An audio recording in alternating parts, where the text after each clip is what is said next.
Hour 2 Overdrive continues, brought to you by FanDuel, bringing you everything from the opening line to the final score. Bryan Hayes, the O-Dog, Jeff O'Neill, Jamie Noodles McLennan, confirm or deny later in the hour. Mike Johnson coming up here in a moment. On the Leaf win last night, Auston Matthews making a statement. Ilya Samsonov playing great. Start teeing up Game 3 with Johnny. We got the Jets in action tonight, the Canucks in action tonight. If you're not aware of this, Thatcher Demko out tonight and possibly out for the series. Dude, that would be so crushing. I just think about like when you have an alpha dog in net like that. And Noodles has been telling us for 5 years how much he believes in this guy and his capabilities and what he can do for a series. If you're in the locker room or you're at home and you get a message from a trainer or just anybody on the team and you get that news, it sucks, man. But you got to keep pushing through. Well, and they did have some success down the stretch with Casey DeSmith, and he's a good goalie, but he's not Demko. Like the problem is, and I would look at it this way: if Demko is a 9 and DeSmith is a 7 or a 6.5, how are you going to bridge that gap? That's how much better you have to play to protect the goalie, protect your system, because there were times where we saw that save. That save on Beauvillier, that was an unbelievable, that's a game-changing, that's what superstar goaltenders do. And if DeSmith doesn't have that save, the game looks different. Or I'm sorry, if he doesn't make that save in the next game, the game will look different. So the team is going to have to bridge that gap between Demko and DeSmith. Yeah, the energy's got to be high, right? Because you're pointing this out. Like the boys, they might be sulking getting to the rink because whenever news starts leaking, and I appreciate that this got out as opposed to a lot of the other goofy stuff that happens around the league where, like, Demko's not just say factual. It's factual. It's factual, exactly. The Nylander stuff. What the hell is that? Well, exactly. Like, they knew he wasn't playing those 2 games. I'm sorry, they knew it. Like, right. No one on earth should believe that he didn't even take the pregame skate. He was not playing. They knew when they got to Boston he wasn't playing. Hayes, I got to interrupt you. I still find it goofy that he was doing stupid drills in the morning. Like, your only time that you're supposed to skate is to play against the Boston Bruins. Why are you expending any energy whatsoever doing those? Like, it bothers me a little bit. And I don't know what's going on, and I don't care to find out. I'm not an insider, and I don't care. I'd like everybody to find out just so you know the deal. But go back to Toronto. What the hell did he do in Boston for the last 4 days? Get treatment. I don't know. It's so I don't know stupid. either. I don't have that answer. Again, we don't know if he's even going to return tomorrow. We're uncertain of what's going to happen with Nylander. But, again, I think looking back on it now, it's pretty clear they knew he wasn't going to play. And I don't think it would have been harmful or a lack of gamesmanship or a benefit to Boston if they just said, listen, he's not playing while we're in Boston. We're hoping he's back for Game 3. We'll address it when we get to Game 3. So be it. The games have been played. They got to split. They come home for Game 3 tomorrow night. We'll see what happens with Willie. But here with Demko, the news got out. Yeah. I think I'm to the point where I'd be shocked if he played this series. I think they're probably concerned this guy's not going to play again all year. If the reports are already not going tonight, concern he's out for the series. Like that's big. Right, that's not a day-to-day thing. He had an MRI. They found something. The reporting is suggesting it's not the exact same injury he had before, but same knee, right, or same leg. So I'm not sure exactly what that could mean. But from a mentality standpoint, the Canucks played really well in Game 1. Lots of emotion in the building, in the marketplace naturally. And Demko, coming off the injury, played great. The last game of the season, played great in Game 1, and now the idea that he could be done, that can be very deflating. Like, this will say a lot about Rick Tocchet and his ability to get to these guys and inspire these guys. If they come out flying tonight and pick up a win, that'll be thoroughly impressive. How about Pettersson snap out of it and have a performance where you're Auston Matthews last night in Boston? I don't think people out there are particularly loving where he's at right now. And he's just another one of those guys. Quinn Hughes was counted for in Game 1, was he not? Pretty damn good. Yeah, he was great. He was great in Game 1. So it's Pettersson. You want the 11 sheets? Go out there and play like it. That's why they gave it to you for tonight. Your goaltender's out. You're one of the best players in the world. And as much as Noodles loves Demko and he's been raving about him, I've been raving about this Pettersson kid, loving his ability and what he's capable of doing. So tonight's your night. Yeah. Well, they got an opportunity. It's like I say, it's a drop off, but DeSmith has played well. They've played without Demko for 2 months. He's been out, so they're going to have to go back to that formula. And you're in the playoffs. It's for keeps. Now, that being said, Nashville is going to have a response. They're a hell of a team. Mm-hmm. Saros is a great goaltender. Yossi, I think it's going to be a great game, but Vancouver has to have a response, and I think they know how to play without Demko because they've just recently done it. He just came back for 2 games right at the end of the season. Yeah, no, absolutely. But now the goaltending, like you said, Saros is a stud. It may have been even coming in. Now it's clearly advantage Nashville, yet Vancouver's up 1-0 in the series.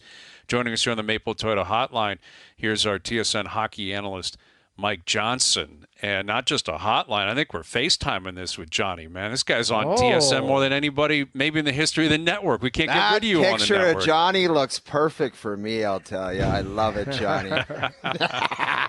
But it might not be ideal, but it's perfect. The audio's not working. Not a good start. Not a good start. The audio's not working. We got to get the audio going. We're trying the new technology. We're trying to bring it in.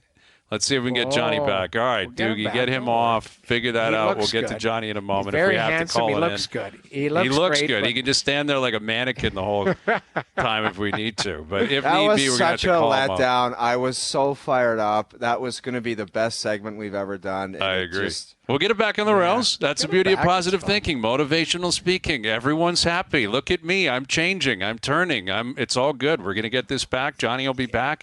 This will be one of the great segments of show history.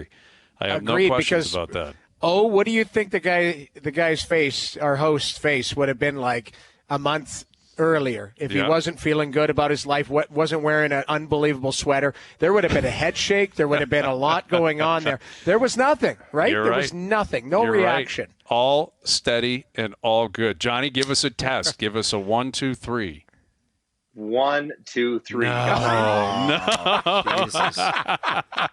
Joe from the bridge. Joe from the bridge. We got to call it in. Hang on a sec. Give him one more shot. Give him one more shot. Joe from the bridge.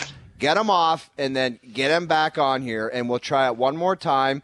If not, we'll just have to call him on the phone. That's fine. One more try. We'll figure this out. Again, positive thinking, thinking. Patience. That's what it's all good. Yeah, I mean, if the third time happens, my head might explode, but it's all good. We're moving in the right direction. Yeah. All right, we'll get to Johnny here in a moment. But, goaltending, I mean, it's going to be a part of every series, the conversation. And in Vancouver, it's clearly big. In Winnipeg tonight, they 13 goals were scored combined, a couple of nights ago. That's clearly going to have to change. And when you look at the Leafs and Bruins, Swayman was probably going in for Game 3 anyway. He most certainly will now. But, there's a lot of conversation hanging around Samsonov going into Game 2, really the whole season. And that was a redemption last night. Like, he was great last night. And, the goal, the pass in that goal really started on his stick, too. He fumbled the puck. He was a bit nonchalant with it. Passes it off to Liljegren. Liljegren throws a grenade to Edmondson, I believe it was. Leads to a draw. Leads to a goal. 2-1 going into the first intermission. And then from there on, Noodles, curtains, man. Samsonov was outstanding. He was outstanding. There was a couple things that concerned me. So the bad angle shot that hit him in the head. And it looked like it rattled him. And I thought to myself, when I didn't get in the group chat, I wanted to be positive. I didn't put any. But I was like, okay, they scored with 13 seconds left. Yes, set play. It kind of goes through him. He ends up like spinning on the play. Like Pasternak was shooting at the middle of the net. And I don't know how it got through him. It got through him. Part of me, I don't know, you guys can admit this or not. 50% of me thought that Joseph Wall was going to skate out for the second. I don't know if not because he was being pulled, right, but because he looked stunned. He looked like he got hit. It was a bad angle. Why do these guys wear these helmets? Like you've been around goal. Like, isn't there a more protective helmet than what they're wearing? No, those are very protective. Honestly, they're made of Kevlar. Fine. They're bulletproof. Let's get to our guy. Let's get to our guy. Yeah, exactly. What kind of helmet do you want these guys to be wearing? From Strange Brew? What kind of helmet can they wear? Brew. Remember the Strange Brew goalie? Yeah. The ridiculous outfit? That's what I was looking for. Strange Brew gear and net. All right, joining us over the phone, which is not, It's okay. It's all good. We've got our boy Mike Johnson. Give us a 1-2-3, Johnny. 1-2-3. I'm such a letdown for me. I was all fired up. I was going to be a borderline super panel with you guys. Yep. I got the FaceTime all fired up. I'm at my computer in my office, and I got nothing for it. So, it's worth thinking about, though. We didn't really talk about it during the game last night. But if a player reacted to being hit in the head with a puck or an elbow or a stick the way Samsonov reacted to that shot at the end of the first period, they for sure would have got pulled out of the game, right? Mm-hmm. Yeah. It's a good now, point. Samsonov, 25 seconds left. You're like, whatever, get through the end of the period. He has the intermission to clear the cobwebs. But it's a trickier decision on a goaltender. Like, what happens if a guy gets like that in overtime and reacts like that? The rules are sort of there to protect them, and they're supposed to get pulled for however long. And so that was one where, they didn't really do that. But he was, feeling his jaw. He went sprawled out with his helmet off. Like, a player would have been treated differently than the goalie in that situation. Yeah, and the Leafs are obviously lucky that the league, I guess, didn't point that out. But I think, if we're going to be consistent with the rule and of the concussion spotter, that probably was worthy of it, unless they talked to him in the intermission or something. But, after that, Samsonov was great. And you guys were talking about on the panel last night. You were on with Jay last night. I think for Leaf fans today, the story is Matthews and how great he was last night. 2 assists, the goal he scores, the way he scored that goal. I mean, it was just incredible. The hand-eye, he looked like Randy Moss, basically, going up and over above a cornerback. And then he dances Ullmark and 3-2. The rest is history. Like, how do you put that into perspective, considering his past history in the playoffs, where the Leafs are at, and how significant that moment was? It feels almost preposterous to say this, but was that the best game he's ever played for the Toronto Maple Leafs? Given the stakes, given the opponents, I know he scored 4 goals in his first game, and I don't know, he was that dominant, across the board. Any number you want to look at, any metric you want to look at, against a team that is stacking their lineup and their lines to defend against him, where there's not a lot of offensive thrust by the skilled players below him at 5-on-5. It falls to him, and everyone knows it, and he came up with that kind of effort. And we all watched the Leafs enough to know that Auston Matthews on breakaways doesn't generally go with the hard deep to his forehand. He likes the cute 5-hole, like the Peter Forsberg little slip and tuck through the 5-hole, or he'll shoot it, whatever. But he doesn't often go with that power backhand fake into the forehand. You just didn't see it. But you're right, Hayes, in one aspect of that goal the Domi flip was spectacular. Lay it out there for him at the right trajectory where he could skate into it and not be offside. But how clean he handled that puck out of the air and then did not break stride and was clear of Charlie McAvoy before McAvoy could even get a stick on him to trouble him on that breakaway. It was an incredible performance. And I guess, we see McDavid get 5 points last night. We've seen McKinnon do crazy things in the playoffs. We've seen Sid. And I guess what makes it noteworthy is that we haven't seen that kind of all-world performance from one of the all-world players on the Toronto Maple Leafs, where not only do they play well, but they produce well frequently in the playoffs. And it made it even more standout-ish because it hasn't happened that many times. Johnny, I said before Game 2 they needed to bring something back to Toronto where, obviously it was a victory. But something inside the game where they could take and say, we can work with that, and it's one thing we can expose. Could Auston Matthews, for him personally, could it be, if I go in the beast mode, it doesn't matter if it's McAvoy, Lindholm, Carlo, they can't stop me. And that could be the one thing that might propel them to better things. Yeah, for sure. And I think, hop on my back and we'll get going. I think everyone will ride that belief. We've got the big dog in this series. Yes, Pasternak's incredible. Yes, McAvoy's all world. But they're not as good as our guy. And I think you also heard Bertuzzi and Domi talk about after the game, some of the stuff that they were trying to do in the offensive zone, be a little bit more direct, although Bertuzzi, shoot the puck. He's got a couple of chances where he could really shoot it. But, getting pucks to the net, getting pucks in and around the goaltender, because of the three of them, between the quickness and the size and the skill, they were a handful. They were a real challenge for all those good defenders for Boston to deal with. And I think that's what that line can latch onto. And maybe there are lessons to be learned because, to be fair, the fourth line, while they're not going to finish to the same degree, they've also had some good moments where they kind of that direct, simple cycle, attack seams, net drives. And I think like that might be sort of tactically something when you get good results can be positive reinforcement to continue to do it in game 3. Johnny, we were talking about the decor, and Joel Edmondson was really solid, played a ton in the third period, did a good job shutting things down. I think you and I are aligned, but it's more the thought process of you need guys like Edmondson to shut down the cycle, to be physical, to play, the big, as O calls it, big boy hockey. If there is somewhere where you're going to bring in Brody, if you need more skating, like who would have to come out for you? Because I think there's 3 or 4 guys that kind of play that same style. Would you continue that on because you have last change on home ice? Or would you tinker with the back end a little bit? Oh, I don't think they change Noodles. I think they stick with it. I mean, would it be Liljegren? He's the right. If you're going to put Brody on the right side, get Brody play on the right side with Edmondson, and that'd be your third pair. We've seen Liljegren kind of get pulled in and out if you had to, but I'm not suggesting for a second they should or they will.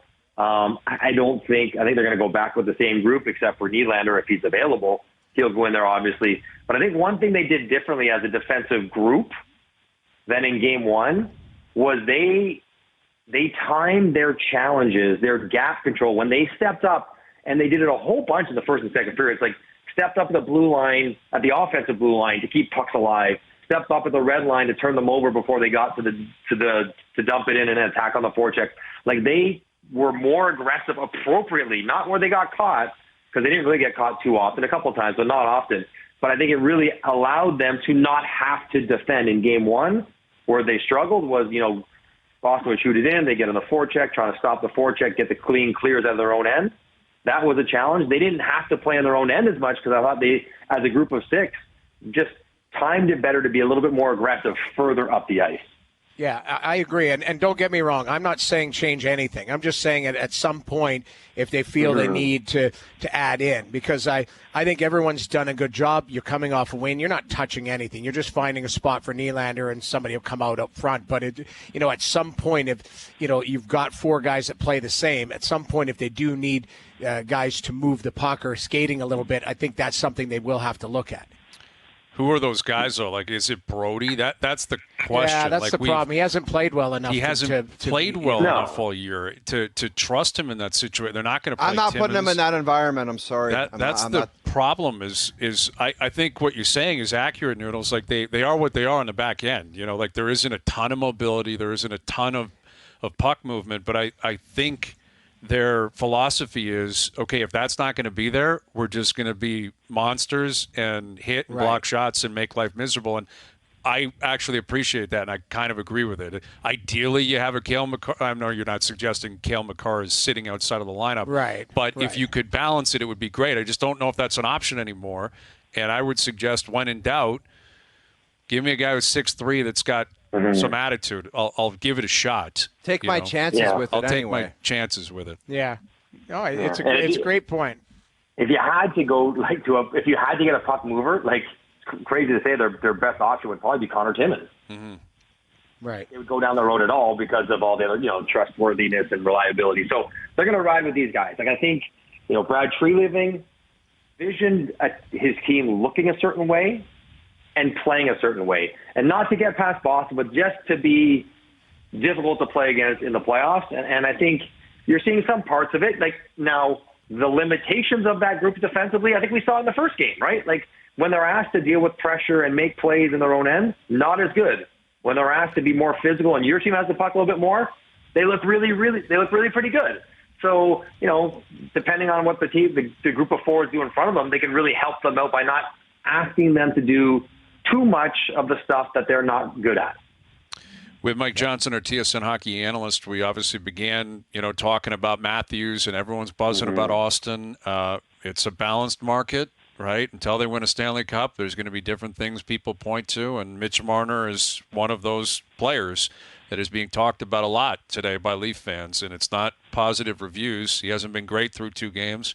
What do you make of his play so far, and how much does he have on the line here in terms of his reputation, legacy in the city going into Game 3? Well, I think we're getting ahead of ourselves. We started talking about reputation and legacy. I mean, he's one of the greatest already players in the history of the Toronto Maple Leafs. He's one of the best right wingers in the NHL. Yes, he had a very difficult second-round series last year, right, against Florida, no question. He also had 14 points in 11 games, right? He's basically a point-a-game player in the playoffs in his career. So for all the talk of the struggles, he still has produced pretty nicely in the playoffs, even in the losses. So, I will take a bit of perspective on the big picture, but that's not to suggest he's been good. I'm not trying to say at all he needs to be better.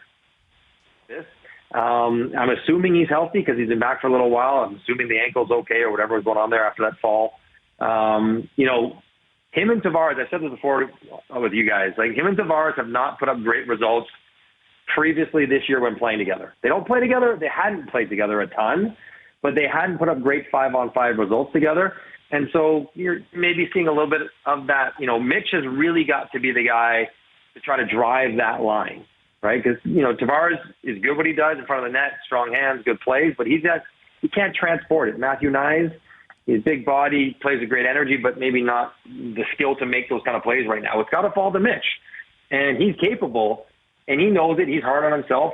I was appreciative, even though it felt a little bit placed out of context, the way Sheldon Keefe was effusive with his praise of Marner in his post-game presser last night. Like I think he's trying to build Mitch up because he knows he knows he needs him. Wow. And Good word. and so I think he's trying to make his best guy feel good because he hasn't played as well as he wants to, as he needs to.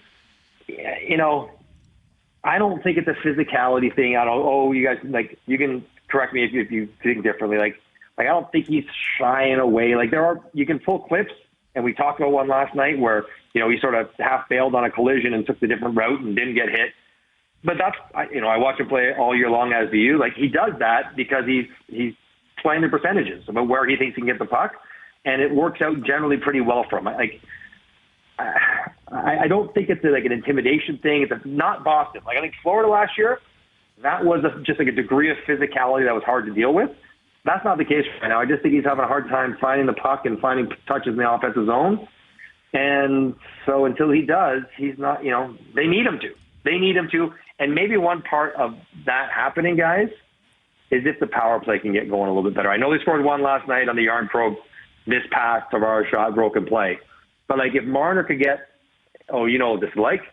You get an assist in the power play, you get a couple touches, you can make a nice play, and that can bleed into your 5-on-5 play. So maybe the power play can help him as well get more effective at 5-on-5. Johnny, we have a rule on our show. If you toss out a word like effusive, our listeners are generally probably 6 pints deep right now and have work boots on. You got to tell everyone what effusive means. He was excessive. He was. Let's just go with excessive next time on OverDrive, man. Effusive's a good word, man, and it landed. It was applied appropriately, and we appreciate it. It would have looked great on FaceTime, but it sounds good on the phone too, right? It would have looked great, but it sounded looked as good as your Jim Nantz cardigan, Hayes? Yes, it would, dude. I asked my wife before. She said that's my favorite sweater on you. It's making your eyes pop. Little teal with brown eyes. It's a phenomenal setup, and I'm feeling good. Listen, man, it's positive. Good. I got to bring some color. I got to bring some color to this panel. Springtime, here we go. It's the Johnny Cash look, except for you. You are ready to be in the tower at 16 somewhere. That's right, exactly. Have you in your life. That's probably what Vern Lundqvist was. Dude, I'm not kidding. I think you could go, if you just had a side gig, go to 16th Tower. Yeah. And just sit there and take Vern's place. You got the voice for it. Golf. Yeah. Go for it, man. That'd be incredible, man. Imagine setting up shop on 16 at Augusta like Vern for 35 years. I only have one question, though. Where the hell has Vern been going to the bathroom for 40 years up there in that little pole? I don't know. Because there's no bathroom up there, dude. Yeah. And that guy he's an older dude, and he's got to climb up there for 8 hours straight. Yeah. Vern's he's got a bladder, man, that you can Or he's got a bucket. Or a bucket. Exactly. A bladder or a bucket. Either way, Vern doesn't miss a shot because when they get through 16, man, he is making call. That guy saw Nicholas in 86, Tiger in 05. He's seen it all, man. He's seen Scheffler win 2 Green Jackets. What a legend. All right, Johnny, we'll leave it there. Later this week, FaceTime, man. We're going to iron out the kinks, and it's happening. I'm getting IT on the line. We are going to work through this. I want a borderline super panel on Friday. Yes, borderline super panel happening on Friday. We'll catch you on FaceTime. All right, boys. Have a good night. There he is, Mike Johnson, our TSN Hockey analyst, joining us here on the Maple Toyota Hotline. Check out Maple Toyota's huge truck and SUV lineup, including Tundra, 4Runner, Highlander, and Grand Highlander in stock and ready to deliver. Visit mapletoyota.com. All right, confirm or deny still to come. Mike Rupp coming up. Sarah Orleski from Winnipeg ahead of Game 2 tonight.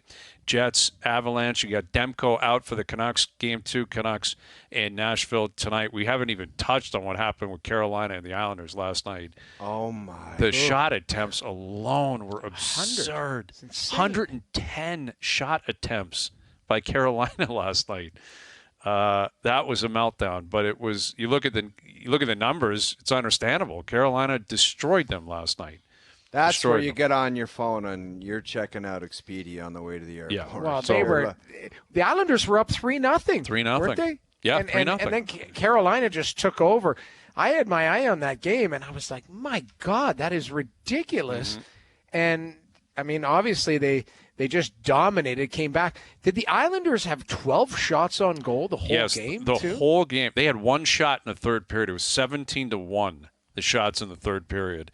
And I think the second period was like 14-3 or something. Like the last 40 minutes when they were up 3-0 was men against boys. Like legit NHL versus a low-end ECHL team. Like, they absolutely put the pedal to the metal and destroyed them last night. And Carolina deserved that win. They're going to cruise. They're going to cruise. The Rangers are going to cruise. Like, the middle to bottom end of the Eastern Conference just isn't that good. Like, 2 teams had to get in. Credit to them. But we watched it. It was Pittsburgh, Philly, Detroit. Teams had to get in, and it hasn't looked so good so far for those teams. You should have seen the experience I had last night. We have to watch the game together as a panel, and our producers, Puff and Billy, are in the room.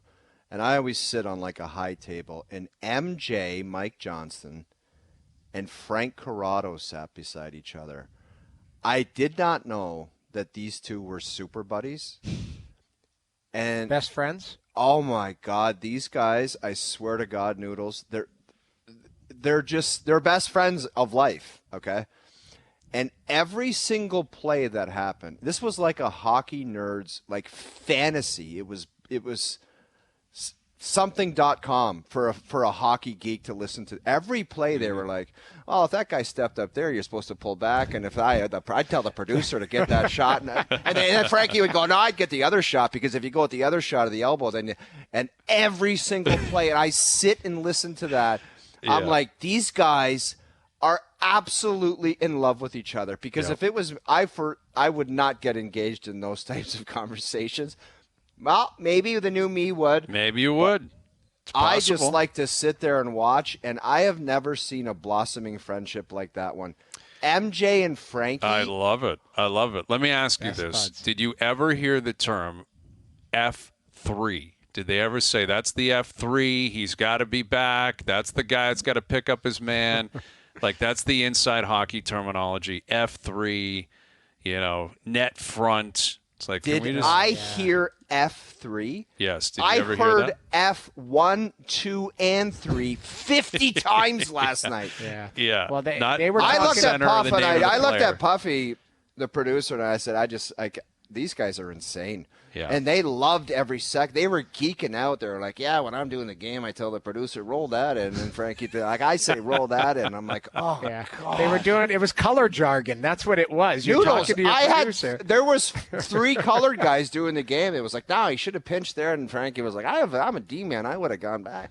It was insane what I was listening to last night. Well, gear up, man. It's only been 2 games. We're just getting going here. All right, confirm or deny still to come. Mike Rupp will join us. Best Bets brought to you by FanDuel. OverDrive continues. TSN 1050 and on the TSN app. All right, TSN 1050 is putting passionate Leaf fans in the stands to see the Leafs Bruins in round one. Today's 5 p.m. keyword is mitts. All right, there you go. I had to wait there, Doogie. We're all good. We're positive. Everything's positive. I am feeling great. What the hell I am was inspired. I'll explain to it off the air, but it's all good. Today's that's keyword. a Ron Burgundy job, man. There was an element of Burgundy. Keyword is mitts. You have 10 minutes to text mitts and your name to 105050 and tell us what makes you a diehard Leaf fan. Tomorrow morning, we'll be calling one devoted fan with a pair of tickets to see the Leafs Bruins Game 3. Keywords are announced every weekday within the 8 a.m., 3 p.m., and 5 p.m. hours. So the more you listen, the better your chances are of winning tickets. Standard message rates apply. Full contest details at tsn1050.ca. Let's get to confirm or deny. I can neither confirm or deny that this is in fact a segment. Austin trades Andrew Raycroft to Toronto in exchange for the rights to Tuukka Rask. It's been my honor and a privilege to serve as the general manager of the Toronto Maple Leafs Hockey Club. It's time for confirm or deny. Do you regret giving all those gentlemen the no trades or no movement clauses? Oh, I can neither confirm or deny that. I can't confirm or deny. All right, confirm or deny, brought to you by Summit Ford and South Lake Ford Lincoln, where there are no denies and only confirms when it comes to trades. Any make, any model, we will take it. Visit summitford.com or southlakeford.com. You guys ready for confirm or deny? Do you think Fergler's in Utah right now looking at houses, or is he making the trip? That's a good question, right? Is the whole administration from Arizona going to Utah? Or Oh, I can neither confirm or deny that. Can't confirm or deny. I had heard that Ryan Smith offered everybody to fly out there at the end of the season. How many people went? Well, that's I didn't dig into that. We should have our buddy Nasher on at some point, but it's playoff time, so it's really tough to kind of. Yeah. But he'd weigh in on everything, but he could give us some insight on kind of how things went down and whatever, and also maybe weigh in on playoff hockey. He's been a part of it. So all right, we can get Nasher him on on. at some Yeah. point. I mean, it sucks for Nasher. He loves if he's going to Utah. That tan's probably going to fade a little bit. I mean, he's got the best tan in the business, Tyson He's Nash. the naked gardener, and literally, there's no tan lines on that guy. It's ridiculous. Yeah, it is a great look. All right, confirm or deny. Statements are made. We confirm or we deny them. Confirm or deny. We will not see Linus Ullmark start another game this series.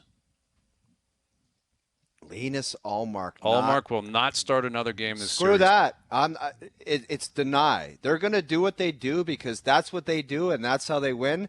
He's going to be back in Game 4 no matter what happens the next one. Me and you, Hazy, we will absolutely destroy the idea, but they're going to do it, and that's a deny. Okay. Yeah, I'm denying it because I think you will see, but it may not be if it's Game 3 or Game 4, but I think we'll see him. But Noodles, what about this? Has been. What if Swayman is so dialed in and he wins them the game tomorrow night? Then you have to look at playing him again in Game 4. Okay. Like I think that's all I wanted to on, know. That's all I wanted to know. Here's I don't think they're just married to going back and forth. I do believe they had a plan going in for Games 1 and 2. Mm-hmm. Games 3 and 4, I don't know. I'm not privy to behind the scenes there. But I do believe they had a plan going in. You can always adjust the plan. But we'll see. If Swayman stands on his head tomorrow night, you probably have to look at him for Game 4. Mm-hmm. But it's also a scenario where they're very comfortable going back and forth. Linus Ullmark did not cost Boston the win or the loss. By no means. Right. Wasn't his issue. Really good. And listen, Swayman, maybe he gets shelled tomorrow night. And then the door obviously is open for Ullmark. Right. But I'm going – I mean, the plan, they basically announced that through the media. Like, they made up their mind last week. I can't imagine they've made up their mind through 4 games, but it's possible. Like, maybe it always was going to be Game 1 and 3 for Swayman, 2 and 4 for Ullmark. It's possible. I'm gonna confirm it, though. I am going to confirm it because Swayman has been so much better against the Leafs. You committed to your plan. You committed to your guy Ullmark. I also think it's not quite Price and Halak territory, but at some point, Swayman's the guy. Is he not, Noodles? Like at some point, are they going to move on Ullmark and say, Swayman, you're the number one. You're going to get paid a lot of money. Feels like he's the guy. Like it might be a Tuukka Rask, Tim Thomas kind of vibe, which is, at some point, someone's going to have to take it. I mean, when Swayman's deal, like when he ends up getting paid big bank, like they're going to have to move Ullmark if they want to keep Swayman. He's younger, but right now Swayman's not making a ton of money. That's the and Ullmark's only making 5.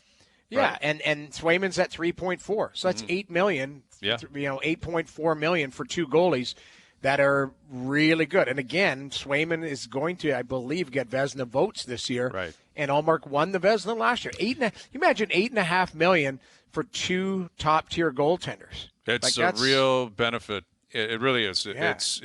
But it also is stressful because only one guy can play. So you're dealing with ego, you're dealing with mojo. All right, confirm or deny, at least one sweep is going to happen in the first round. Come on, dude. You know this is 100%. Think the Islanders are getting swept? You don't think they'll get a win at home? Dude, there might be a Deuce Bigelow. The Rangers are going to sweep the Caps. Mm-hmm. And now that happened, that Expedia game yesterday, the Canes might go in there and dummy them in Long Island. When you lose in that fashion, by the way, Carolina had another bonker game like that. Like, I think the year they won the Cup against Jersey. Jersey scored, and there was like 9 seconds left. They won the draw at center ice and went down and scored. Mm-hmm. I was sitting beside MJ for that one. Thank God Super Buddy was on the other side. But MJ was giving me updates. He's like, Kane's down 3-1, not looking good. And he goes 3-2, 3-3, 4-3. I looked at him. I said, you got to be kidding me, man. Mm-hmm. Yeah, it's ridiculous. But this is 100% confirmed. Okay. You only called for one sweep, right? Only one.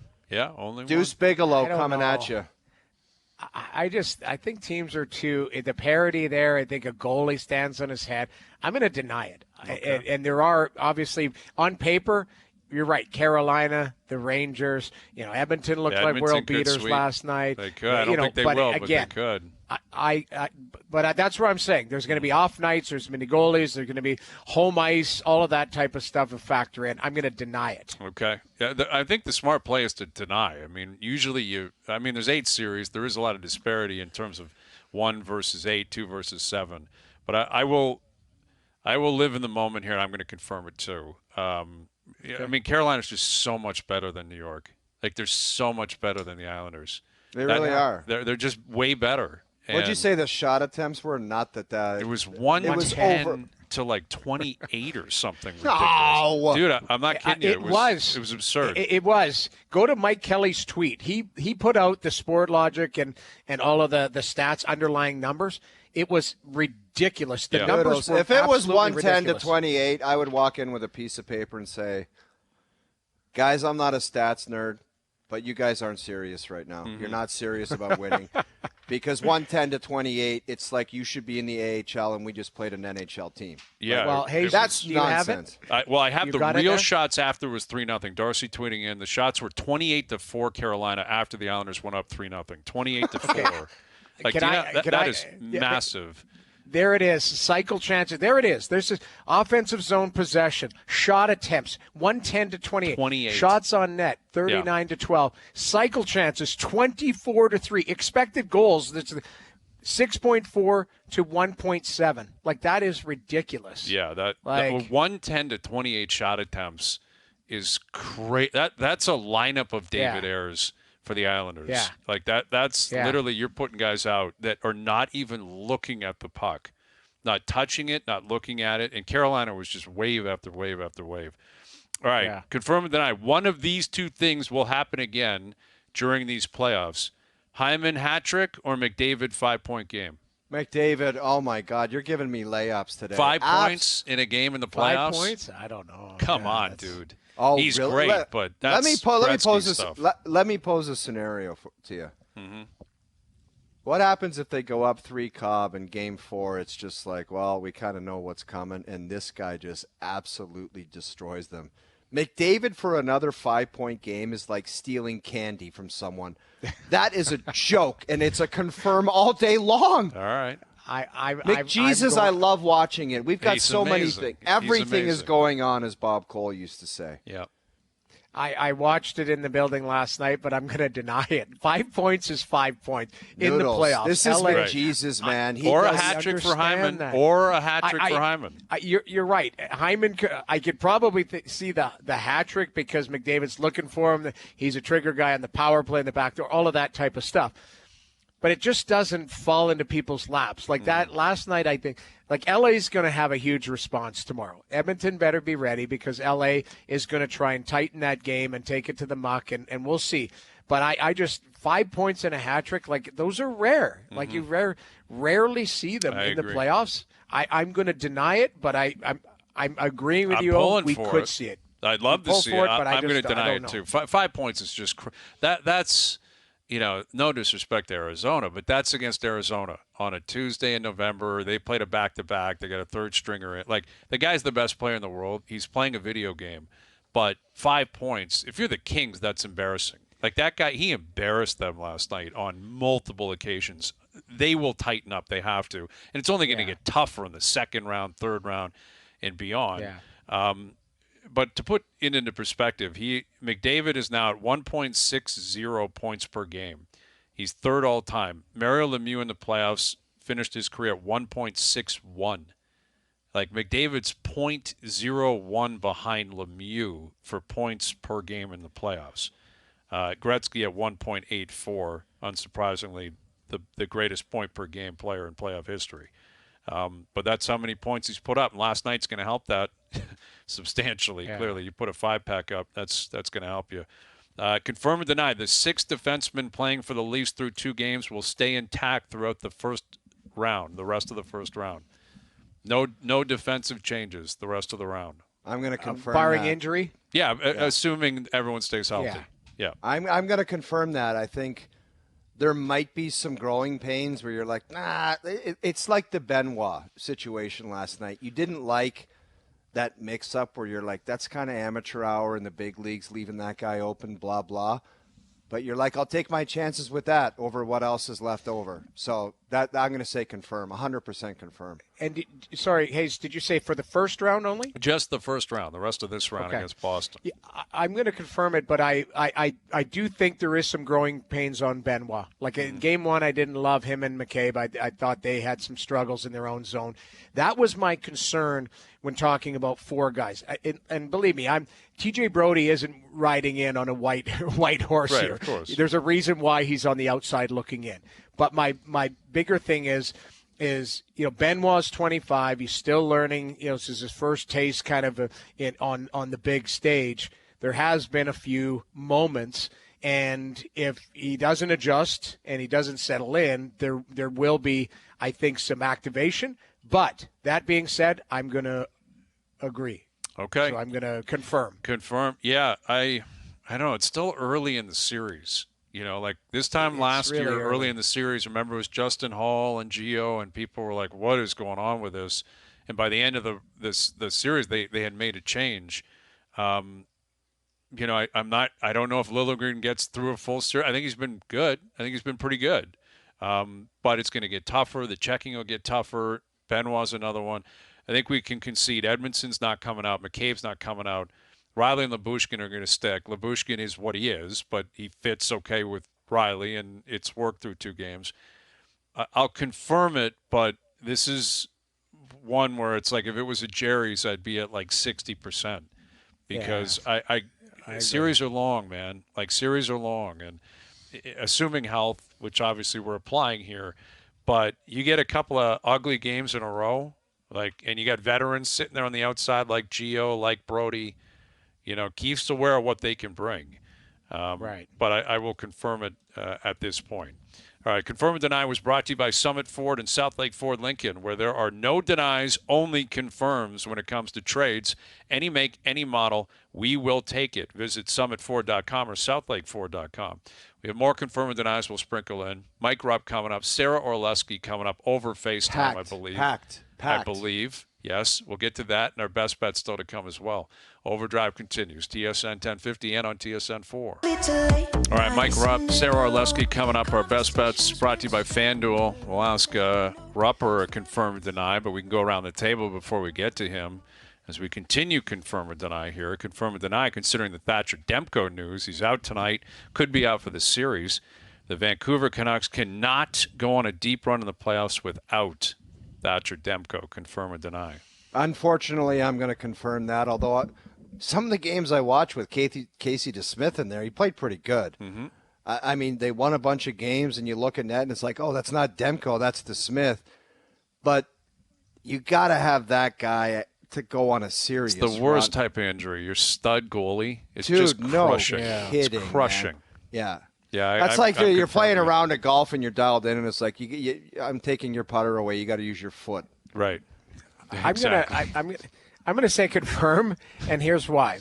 Because Adin Hill, if the team tightens up, and if you look at it, Vancouver, if they end up playing Edmonton, Vancouver was 4-0 against Edmonton. I think DeSmith was at least 2-0 in those games. I watched him play twice. At least he might have been a third time in there. So I don't know. Define deep. Maybe it's conference final, or is it? Yeah, it's probably that. That would constitute a deep. It's a couple of rounds. Can they get through Nashville? Probably, but I think they're in tough now. I think they were in tough anyway. Yeah, they are. Even with Demko. Well, bottom line is it's a drop off from Demko because he's that good. Yeah, he's that good. All right, Mike Rupp coming up. Sarah Oleski, our best bets. OverDrive continues. TSN 1050 and on the TSN app.